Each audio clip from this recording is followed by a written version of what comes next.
ప్రభువును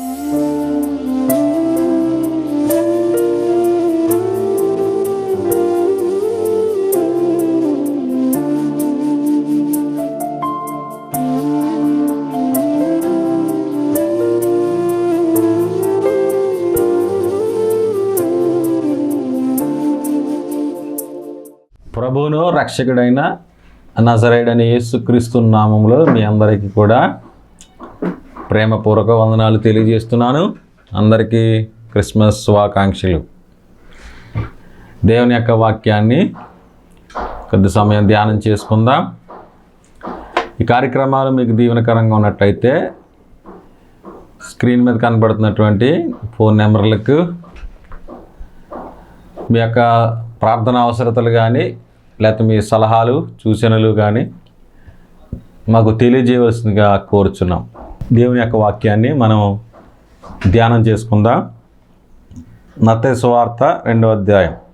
రాజైన హేరోదు దినములయందు యూదయ దేశపు బెత్లెహేములో యేసు పుట్టిన పిమ్మట ఇదిగో తూర్పు దేశపు జ్ఞానులు యెరూషలేమునకు వచ్చి యూదులు రాజుగా పుట్టినవాడు ఎక్కడున్నాడు? తూర్పు దిక్కున మేము ఆయన నక్షత్రం చూసి ఆయనను పూజింపవచ్చితిమని చెప్పిరి. ఇక్కడ జ్ఞానులు ఎక్కడికి వచ్చారంటే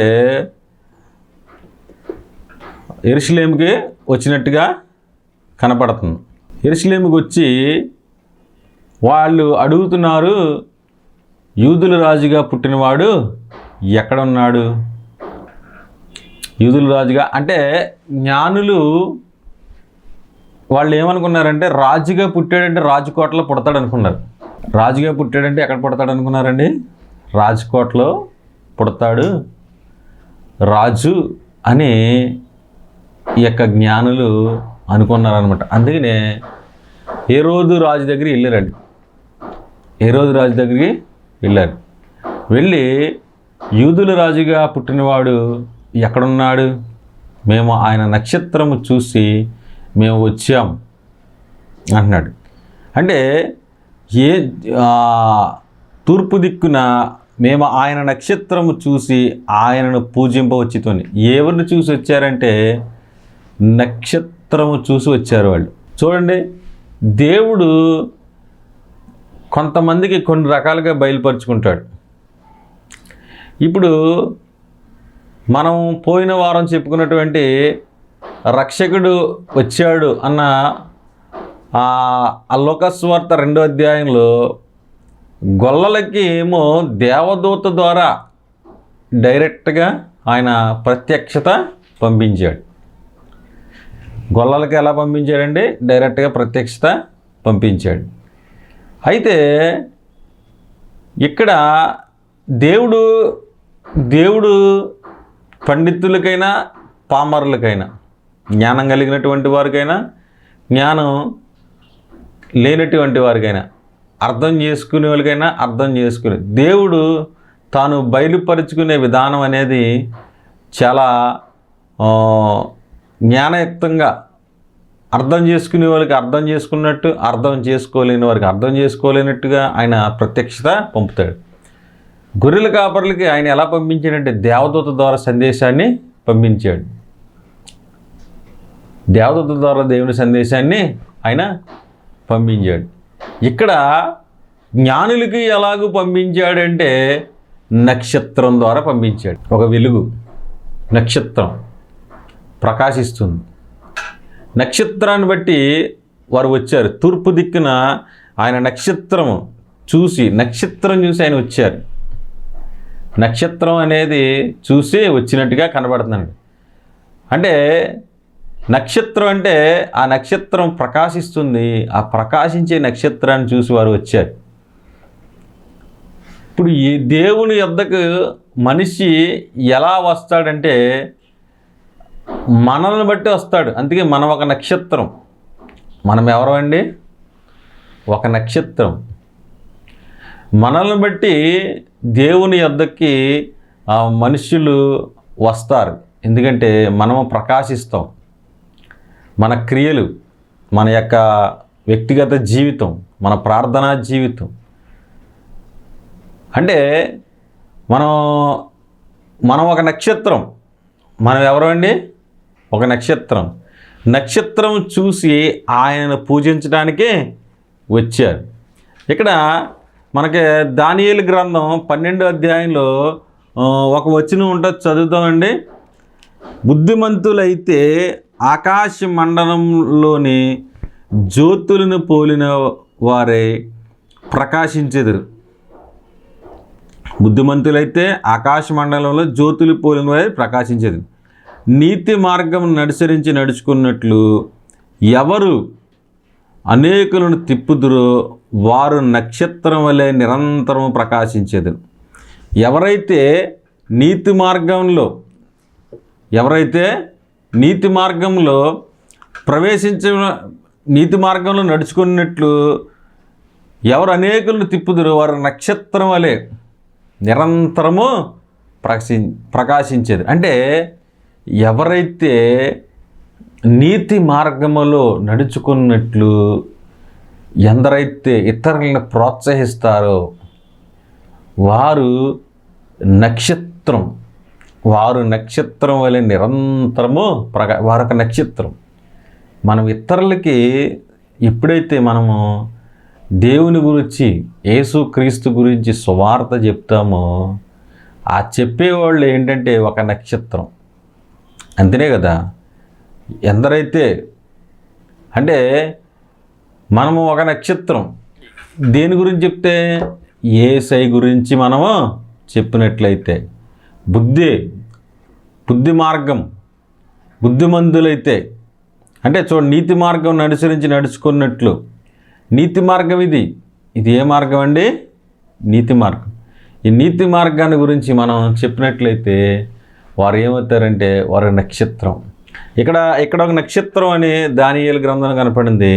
ఈ మత్తయి సువార్త ఈ 2వ అధ్యాయంలో ఇక్కడ నక్షత్రమును చూసి ఏం చూసి వచ్చారండి? వారు నక్షత్రమును చూసి పూజించి వచ్చారు. నక్షత్రమును చూసి ఆయన పూజించి వచ్చారు అని ఇక్కడ దైవ గ్రంథం కనపడుతుంది.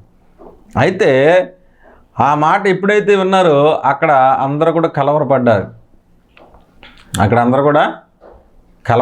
అనమాట. ఆ హేరోదు అక్కడ ఉన్నటువంటి వారందరూ కూడా కలవరపడింది.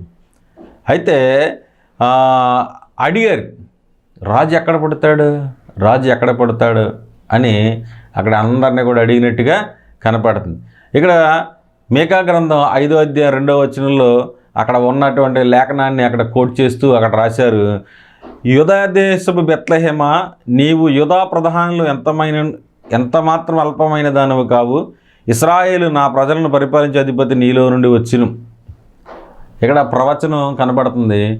యూదా దేశపు బెత్లెహేమా అంటే బెత్లెహేమ అంటే చిన్న ఊరు, అంటే దావీదు పుట్టినటువంటి ఊరు, దావీదు ఊరు అని కూడా అంటారు. యూదా దేశపు బెత్లెహేమ, నీవు యూదా ప్రధానులు ఎంత మాత్రము అల్పమైన దాని కాదు. ఇశ్రాయేలు నా ప్రజలను పరిపాలించి అధిపతి నీలో నుండే వచ్చును అనే యొక్క లేఖనాన్ని వారు చూపిస్తున్నారు. యూదా దేశపు బెత్లెహేములో పుడతాడు, రాజు బెత్లెహేములో పుడతాడు. అంటే జ్ఞానులేమో వారు యెరూషలేముకు వెళ్ళారు, రాజుకోట అక్కడ ఉంది కదా అక్కడ పుడతాడేమో. కానీ లేఖనం ఏం చెప్తుందంటే కాదు, యూదా దేశపు బెత్లెహేములో ఆయన పుడతాడు అనే దేవుని యొక్క వాక్యము సెలవిస్తుంది అని చెప్పారు. అంతటా హేరోదు జ్ఞానులను రహస్యముగా పిలిపించి ఆ నక్షత్రం కనబడిన కాలము వారి చేత పరిష్కారం చేయించుకుని, ఆ నక్షత్రం ఎప్పుడైతే కనబడింది అని చెప్పి ఈ పరిష్కారం, ఆ కాలాలు అవన్నీ కూడా తెలుసుకున్నాడట. చూడండి, ఇందాక మనం నక్షత్రం అని చెప్పుకున్నాం కదండి. ఆ నక్షత్రం గురించి ఇక్కడ మళ్ళీ ఆ కాలం ఏంటి అని కూడా ఉంటుంది. మీరు వెళ్ళి ఆ శిష్యు విషయమై మీరు వెళ్ళి జాగ్రత్తగా విచారించి తెలుసుకునిగానే నేను వచ్చి పూజిస్తానని పంపివేశాడు. పంపివేసిన తర్వాత జ్ఞానులు వచ్చేసారు. ఆ యెరూషలేము నుంచి బెత్లెహేము ఆ నడవదగినంత దూరం, అది పెద్ద దూరం కాదు, ఒక 8 కిలోమీటర్ల లోపు ఉంటుందని అంటారు. అయితే వారు ఆ మాట విని బయలుదేరిపోచుండగా ఇదిగో తూర్పు దేశపున వారు చూసిన నక్షత్రము ఆ శిశువు ఉండిన చోటికి ముందుగా వచ్చి నిలుచు వరకు వారికి ముందుగా నడిచెను. ఇక్కడ మనం నక్షత్రంతో పోల్చుకున్నాం కదండి. ఈ నక్షత్రం ఏం చేసిందంటే మరలా వారికి కనబడింది. నక్షత్రం వారికి కనబడింది. ఆ శిశువు ఉండిన చోటికి ఆ మీదుగా వచ్చే వరకు వారికి ముందుగా నడిచింది. నక్షత్రం ఏం చేసిందంటే ఆ జ్ఞానులకి ముందుగా నడిచింది. ఆ జ్ఞానులకు ముందుగా నడిచి తీసుకొచ్చింది అనమాట. మనము కూడా అనేకులకు ముందుగా నడవాలి. అనేకులను మనం తిప్పాలి. మనం అనేకులకు బుద్ధి మార్గం మనము బోధించాలి. అనేకులను మనము తిప్పే వారంగా మనం ఉండాలి. ఇక్కడ వాక్యం సెలవిస్తుంది, ఆ శిశువు ఉండి చోటు వరకు వచ్చి నిలిచి వరకు వారికి ముందుగా నడిచింది. నక్షత్రం అంట ముందుగా నడిచింది.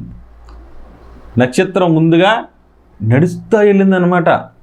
వారికి ముందుగా నడిచింది. మనము అనేక ప్రజలను దేవుని యొద్దకు నడిపించే వారంగా ఉండాలి. ఈ నక్షత్రం మనకు అదే మాదిరి చూపిస్తుంది.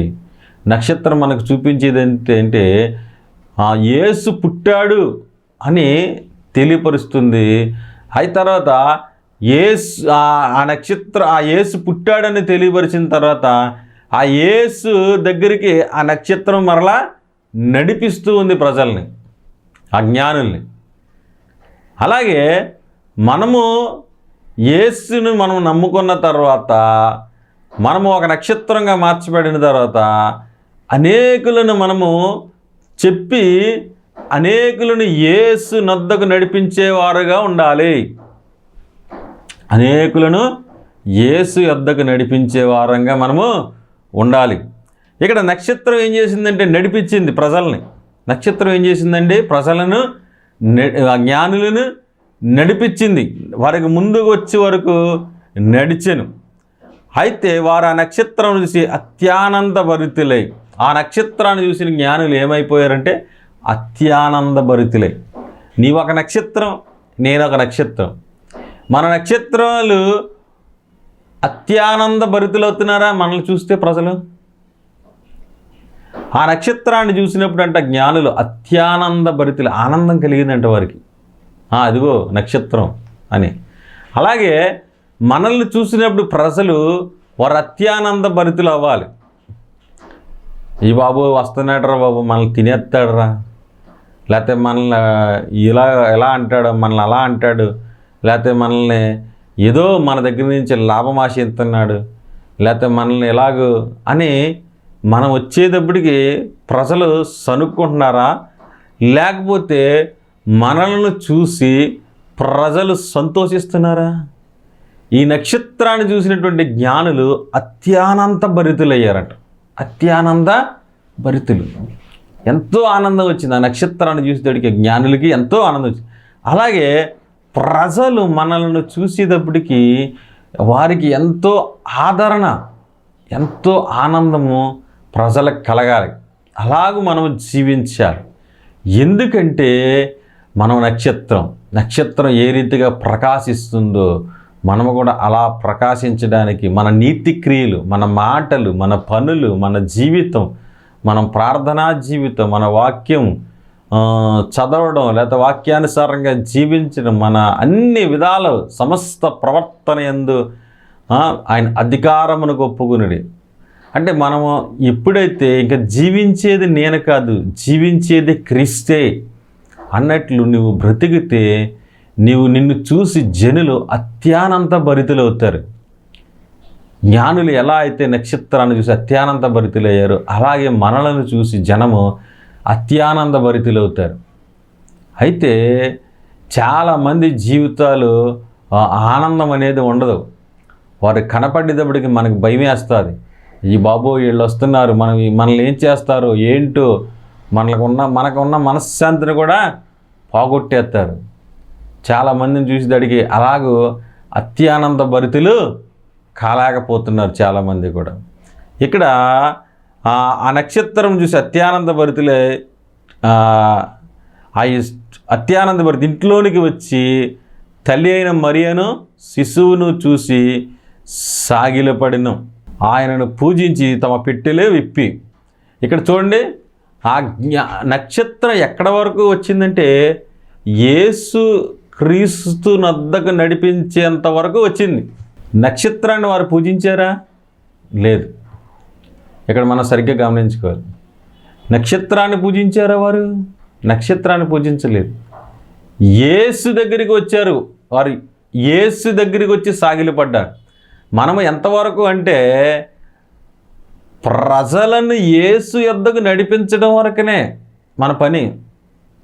ప్రజలను యేసు యొద్దకు, ఆయన మంచి దేవుడు, గొప్ప దేవుడు, నీకు మేలు చేస్తాడు, నీకు ఈ భూలోకంలో సమాధానం ఇస్తాడు, శాంతినిస్తాడు, ఈ భూమిని విడిచిన తర్వాత నీకు ఆ నిత్యరాజ్యం అయినటువంటి పరలోక రాజ్యాన్ని ఇస్తాడు, అక్కడ ఆకలైన ఎండైన లేని రాజ్యాన్ని, సువర్ణ వీధులు కలిగినటువంటి దేశాన్ని నీకు ఇవ్వబోతున్నాడు అని చెప్పి ఆయనకు, ఆయన దగ్గరికి నడిపించడమే నక్షత్రం పని.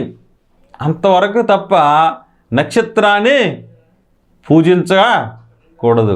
అలాగే మనము పూజార్హులము కాదు. మనము సాష్టాంగ నమస్కారాలు మనం పెట్టించుకోకూడదు. సాష్టాంగ నమస్కారాలు మనము పెట్టించుకోకూడదు. మనం ఎంతవరకు అంటే మనము కేవలం దేవుని దగ్గరికి నడిపించే పరిచారకులము మాత్రమే. కాబట్టి ఈ నక్షత్రము నడిపించిన తర్వాత ఇంక నక్షత్రాన్ని వాళ్ళు పూజించలేదు. కానీ వారు ఎవరిని పూజించారంటే అక్కడికి వచ్చింది ఆ తల్లి అయిన మరియను ఆ శిశువును చూసి సాగిలిపడి, శిశువును చూసి సాగిలిపడ్డారు. ఎవరిని చూసి సాగిలిపడ్డారండి? శిశువును చూసి సాగిలిపడ్డారు. మరియమ్మకు కూడా ఆరాధన చేయకూడదు. ఎందుకంటే యేసు ప్రభువారు మరియమ్మ గారిని ఒక సాధనముగా అంటే ఉపయోగించుకున్నాడు అంతే తప్ప, మనము మరియమ్మకు కానీ యేసేపుకి కానీ లేకపోతే నక్షత్రాలకు కానీ ఎవరికి కూడా వారిని పూజించమని బైబిలు చెప్పట్లేదు. వారిని పూజించండి అని చెప్పడం లేదు బైబిల్. మనం ఎవరిని పూజించాలంటే నజరేయుడైన యేసును మాత్రమే పూజించాలి. ఇక్కడ ఆయనకి వారు ఏం చేస్తున్నారంటే జ్ఞానులు సాగిలపడి ఆయనను పూజించి సాగిలపడ్డారు. అంటే ఆ శిశువు రూపంలో ఉన్నటువంటి దేవునికి వారి సాగిలపడి వారు పూజించారు. నక్షత్రం వలె నువ్వు ఇతరులను నడిపించినప్పుడు వారు దేవుని యొద్దకు వచ్చి దేవునికి సాగిలపడతారు. నక్షత్రం పని అయిపోయింది. ఇంకా నేనే నిన్ను నడిపించాను, నువ్వు ఆయన్ని పూజిస్తున్నావేంటి, నన్ను పూజించు అనేలాగా ఉండకూడదు. మనం యేసు యొద్దకు నడిపించినప్పుడు ఇక యేసయ్య వారు చూసుకుంటారు. ఇక మన పని అయిపోయింది. మనం కొత్త ఆత్మలను మరలా నడిపించాలి. అంతే తప్ప నేనే నడిపించాను, నువ్వు నాకు చెప్పకుండా వెళ్ళిపోతున్నావేంటి, నాకు చెప్పకుండా ప్రార్థన చేసేస్తున్నావేంటి, నాకు చెప్పకుండా బైబిల్ చదివే, నాకు చెప్పకుండా మీటింగ్ వెళ్ళిపోతున్నామని మనం పెత్తనం చేసే వారంగా మనం ఉండకూడదు. మన పెత్తనం అనేది మనము చేయకూడదు. వాళ్ళు నడిపించిన తర్వాత వారు వెళ్ళారు. ఇంకక్కడి నుంచి యేసయ్య వారు చూసుకుంటారు. ఈ జ్ఞానులు ఆయనకు సాగిలపడి నమస్కారము చేశారు. సాగిలపడి నమస్కారం చేసి ఆయన పూజించారు. దేవుడు ఒక్కడే ఆరాధనకు యోగ్యుడు. దేవుడు ఒక్కడే ఆయనకి ఆరాధనకి యోగ్యుడు అనమాట. వారిని పూజించి అంటే ఆయన వర్షిప్ చేసి ఆయన స్తుతించి ఆయనను స్తుతించారు. ఆయనను స్తుతించి ఆయనను తమ పెట్టెలు విప్పి వారు వస్తా ఊరికినే రాలేదు. పూజించడం అదే క్రిస్మస్ ఆరాధన. క్రైస్ట్ అంటే క్రీస్తు అంటే అభిషిక్తుడు. అభిషిక్తుడు అంటే దేవుని పని నిమిత్తం అభిషేకింపబడినటువంటి వాడు. మస్ అంటే ఆరాధన, క్రిస్మస్ అంటారు. అందుకనే జ్ఞానులు చేశారు. నువ్వు క్రీస్తుని ఆరాధిస్తున్నావంటే నువ్వు ఒక జ్ఞానివి. క్రీస్తుని ఆరాధించేవారు ఏంటంటే నువ్వు ఒక జ్ఞానివి. ఇక్కడ జ్ఞానులే కదా ఆరాధన చేసింది. జ్ఞానం కలిగినటువంటి వాడు నిజమైనటువంటి ఈ భూలోకానికి శరీరాన్ని ధరించుకొచ్చినటువంటి దేవుణ్ణి ఆరాధన చేస్తూ ఉంటారు. నువ్వు క్రైస్తవుడు అయినందుకు నువ్వు సిగ్గుపడని అవసరం లేదు. నిజమైన దేవుడిని నమ్ముకున్నాను. ఆది యందు వాక్యముండును, వాక్యము దేవుని యొద్దుండును, వాక్యమే దేవుడిని. ఆ వాక్యము శరీరధారి అయి కృపాసత్య సంపన్నుడిగా మన మధ్య నివసించింది. ఏదో ఆదిలో ఉన్న దేవుడే ఈ భూమి మీదకి శరీరాన్ని ధరించుకుని వచ్చాడు. ఆయనే యేసుక్రీస్తు ప్రభు అని నీవు జ్ఞానులు ఎలా అయితే ఆరాధన చేశారో మనము కూడా ఆరాధన చేయాలి. నువ్వు దేవుణ్ణి యేసు ప్రభుని నమ్ముకున్నావంటే నువ్వు జ్ఞానము కలిగినటువంటి వాడువు. నీవు ఒక నక్షత్రము, జ్ఞానము కలిగినటువంటి ఒక నక్షత్రం. నువ్వు సిగ్గుపడని అవసరం లేదు. దేని నిమిత్తము నువ్వు సిగ్గుపడకూడదు. నువ్వు జ్ఞానులు ఆరాధన చేశారు. అంత గొప్ప జ్ఞానం వారికి ఎలాగొచ్చిందో మనకి రాయబడలేదు. కానీ వాళ్ళు ఒక నక్షత్రాన్ని చూసి వారు వెతుక్కుంటూ ఇశ్రాయేలు దేశం వచ్చి అక్కడికి వచ్చి మళ్ళీ అక్కడి నుంచి వెతుక్కుంటూ మరలా బెత్లెహేముకి వచ్చి ఆ ఇంటిలోనికి వచ్చి ఆయనను పూజించారు. చూడండి, వాళ్ళకి ఆసక్తి, ఎంత ఆసక్తి కలిగి ఉండాలి. ఏదైనా సరే ఆసక్తి కలిగి జీవించాలి, ఆసక్తి కలిగి మనం ప్రవర్తించాలి, ఆసక్తి కలిగి నడుచుకోవాలి. జ్ఞానులకి ఎంత ఆసక్తి చూడండి. వారికి అంత ఆసక్తి లేకపోతే వారు ఎలా రాగలుగుతారు? మనకి ఎందుకులే అని అనుకున్నారా? వాడు చాలామందికి ఆసక్తి ఉండదు. ప్రార్థనకి సమయానికి వెళ్ళాలని ఆసక్తి ఉండదు. ఎప్పుడో పాటలు అయిపోయి ఆరాధన అయిపోయిన తర్వాత ఎప్పుడో ఆమెనని అని చాలామంది వెళ్తారు ప్రార్థనకి. అలా కాదు, మనం దేవుని దగ్గరికి ఆసక్తితో వెళ్ళాలి. ఏదన్నా నువ్వు ప్రయాణం ఉందనుకోండి, రైల్వే స్టేషన్కి ఎలా వెళ్తావు? ట్రైన్ వెళ్ళిపోయిన తర్వాత వెళ్తామా? ట్రైన్ బయలుదేరక ముందే ఒక అరగంట ముందే మనం స్టేషన్కి వెళ్ళిపోతాం. స్టేషన్కి వెళ్ళిపోయి మనం అక్కడ వెయిట్ చేస్తాం. మరి ఈలోక ప్రయాణానికి నువ్వు అంత ప్రయారిటీ ఇచ్చినప్పుడు దేవుని దగ్గరికి రావడానికి, ప్రార్థనకి వెళ్ళడానికి ఎంతో నిర్లక్ష్యంగా ఉంటున్నావు. చాలామంది నిర్లక్ష్యం, ఎప్పుడు చూసినా నిర్లక్ష్యం. పోనీ ఒక ఆదివారం కాదు, ప్రతి ఆదివారము లేటుగానే వస్తారు చాలామంది. ప్రతి ఆదివారము లేటుగానే వస్తారు. పాటలు అయిపోయిన తర్వాత, ఆరాధన అయిపోయిన తర్వాత తాతీగా వస్తారంట. ఆదివారమే పని ఎక్కువ పెట్టుకుంటారు. ఆదివారమే ఎక్కువ బట్టలు ఉతుక్కోవడాలు, ఇల్లు కడుక్కోవడాలు అన్నీ ఆదివారం పెట్టుకుంటారు చాలామంది. అయితే ఆసక్తి లేని జీవితం కాదు దేవునికి కావాలి. ఆసక్తి కలిగి వాళ్ళ ఆసక్తితో నెత్తుక్కుంటూ వచ్చి మరలా యేసయ్యకి వారు కానుకలు తెచ్చారు. దేవునికి స్తోత్రం. యేసయ్యకి మరలా ఏం తెచ్చారండి? వారు కానుకలు తెచ్చారు.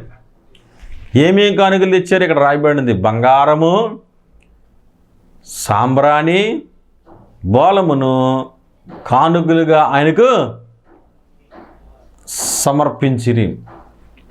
బంగారం తెచ్చారు, బోళము తెచ్చారు, సాంబ్రాణి తెచ్చారు. చూడండి, వాడు వస్తా దేవుని దగ్గరికి ఆసక్తితో రావడమే కాదు కానీ దేవునికి కానుకలు ఇచ్చారు. అంటే చూడండి, ఎక్కడో నక్షత్రాన్ని చూసి నెత్తుక్కుంటూ వచ్చి అంటే జ్ఞానం కలిగినటువంటి వారు. అలాగే నీవు జ్ఞానం కలిగి దేవుణ్ణి వెతకాలి. నీవు కూడా జ్ఞానం కలిగి ఎవరు యెహోవా ఉత్తముడని రుచి చూసి తెలుసుకున్నాడు. ఎవరు దేవుడు అనబడడానికి అర్హత కలిగినటువంటి వారు ఎవరు అని నువ్వు నిజంగా జ్ఞానం కలిగి ఆయన వాక్యాన్ని నువ్వు శ్రద్ధగా చదివితే కనుక ఆ నిజమైన దేవుడు నీకు దొరుకుతాడు. కాబట్టి నక్షత్రం ఎలా అయితే నడిపించిందో జ్ఞానుల్ని, మనము ఇతరులను నడిపించే వారంగా మనం ఉండాలి. ఆ వచ్చినటువంటి వారు, జ్ఞానం కలిగినటువంటి వారు నీ దగ్గరికి వస్తారు. యేసయ్య దగ్గరికి వారు వస్తారు. వారు వచ్చిన తర్వాత వారు యేసయ్యని ఆరాధన చేస్తారు. కాబట్టి మనం ఈ క్రిస్మస్ రోజుల్లో మనం ఉన్నాం. కాబట్టి మనము క్రీస్తుని ఆరాధన, అనేకులను ఆహ్వానించాలి. క్రీస్తుని ఆరాధన చేద్దాం. నిజమైన దేవుణ్ణి మనము ఆరాధన చేద్దాం. భూమి ఆకాశమును సృజించిన దేవుడు, సృష్టికర్త అయిన దేవుడు ఈ భూమి మీదకి శరీరాన్ని ధరించి వచ్చి ఇదే క్రిస్మస్. చూడండి, కొన్ని పండగలు కొన్ని ఊర్లోనే ఉంటాయి, కొన్ని పండగలు కొన్ని ఊర్లోనే ఉంటాయి, కొన్ని ప్రాంతాల్లో ఉంటాయి, లేదా కొన్ని దేశాల్లో ఉంటాయి. కానీ ప్రపంచమంతా జరుపుకునే పండగ ఇది క్రిస్మస్ పండుగ. కాబట్టి క్రిస్మస్ అంటే మనం ఎంత చెప్పుకున్నాం కానీ క్రీస్తుని ఆరాధించట. కాబట్టి జ్ఞానులు దేవుణ్ణి ఆరాధించి, నీవు కూడా జ్ఞానము కలిగి దేవుణ్ణి ఆరాధించేలాగా ఉండాలి నీ జీవితంలో. ఎప్పుడైతే నువ్వు అలాగే జ్ఞానం కలిగి నీవు ఆరాధిస్తావో నీకు కావలసిన ప్రతి అవసరత ఈ భూలోకంలో తీర్చబడుతుంది. నీకు కావలసిన ప్రతి అక్కర కూడా తీర్చబడుతుంది. క్రీస్తుని ఆరాధించిన నీ హృదయానికి సమాధానం, తనకిష్టలేని మనుషులకి భూమి మీద సమాధానం, అన్ని విషయాల్లో సమాధానం ఉంటుంది. కుటుంబ విషయాల్లో సమాధానం ఉంటుంది, ఆర్థిక విషయాల్లో సమాధానం ఉంటుంది. అన్ని విషయాల్లో దేవుడు నీకు మేలుకరంగా చేస్తాడు. ఇప్పుడు లేకపోయినా ఒక దినాన్ని ఖచ్చితంగా ఆయన చేస్తాడు. తన బిడ్డలను ఎవరిని వదిలిపెట్టే దేవుడు కాదు. తన ప్రజల యందు యెహోవా ప్రీతి కలిగిన దేవుడు. కనుక మనము నిజదేవుణ్ణి ఆరాధించే జ్ఞానుల వలె మనం జీవిద్దాం. దేవుడి మాటలు దీవించునుగాక. ఆమేన్. చిన్న ప్రార్థన చేద్దాం. పరిశుద్ధుడైన మా తండ్రి, కృప కలిగిన యేసయ్య స్తోత్రాలు. ఈ కార్యక్రమాన్ని చూస్తున్న వారిని దీవెనకరంగా చేయండి ప్రభా. నక్షత్రం ఎలా అయితే నడిపించిందో అలాగ మేము కొంతమందిని నడిపించడానికి సహాయం దయచేయండి. నిన్ను ఆరాధించే ప్రతి ఒక్కరు కూడా జ్ఞానులు నిన్ను ఆరాధించారు. మేము కూడా నిన్ను ఆరాధించడానికి సహాయం చేయండి. ఈ క్రిస్మస్ దినాల్లో ఉన్న బిడ్డలను దీవించినైనా అందరికీ ఆరోగ్యాలు దయచే కృప చూపించండి. ఇంకా నీవు వారి హృదయాల్లో లేనట్లయితే ఈ వాక్యం చూస్తున్న వారికి దేవా, నీవు వారి హృదయాల్లో పుట్టి నివసించేలాగా సహాయం దయచేయండి. క్రీస్తు లేని క్రిస్మస్ కాదు ప్రభా, క్రీస్తు కలిగిన క్రిస్మస్ చేసుకోవడానికి సహాయం దయచేయండి. ఈ కార్యక్రమాలు చూస్తున్న వారిని దీవెనకరంగా చేయండి, కృప చూపించి దయ చూపించమని ప్రభువును రక్షకుడు నజరేయుడైన యేసుక్రీస్తునామమున ప్రార్థన చేస్తున్నాం పరమ తండ్రి. ఆమేన్. ఆమేన్. అందరికీ వందనాలండి.